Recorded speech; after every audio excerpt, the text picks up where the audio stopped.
ఆత్మీయ వినియోగదారులారా, ఈ వీడియోలో ఈ పాన్ను ఎలా జనరేట్ లేదా డౌన్లోడ్ చేయాలో తెలుసుకుందాం. మొదటగా మా పోర్టల్లో లాగిన్ అవ్వండి.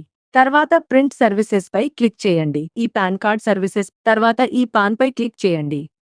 ఎంటర్ పాన్ నంబర్ వద్ద కస్టమర్ యొక్క పాన్ నంబర్ నమోదు చేసి సబ్మిట్ పై క్లిక్ చేయండి.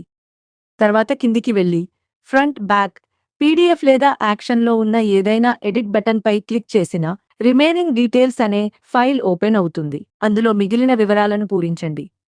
అప్లోడ్ ఫోటోలో 1 మెగాబైట్ లోపు ఉన్న ఫోటో మాత్రమే అప్లోడ్ చేయాలి. 1 మెగాబైట్ కంటే ఎక్కువ అయితే ఎర్రర్ వస్తుంది. అలాగే అప్లోడ్ సిగ్నేచర్లో కూడా 1 మెగాబైట్ లోపు ఉన్న సిగ్నేచర్ మాత్రమే అప్లోడ్ చేయాలి. తర్వాత సబ్మిట్ పై క్లిక్ చేయండి. చివరగా కింద ఉన్న పీడీఎఫ్ పై క్లిక్ చేస్తే మీ ఈ పాన్ కనిపిస్తుంది. ఈ వీడియోను వీక్షించినందుకు ధన్యవాదాలు.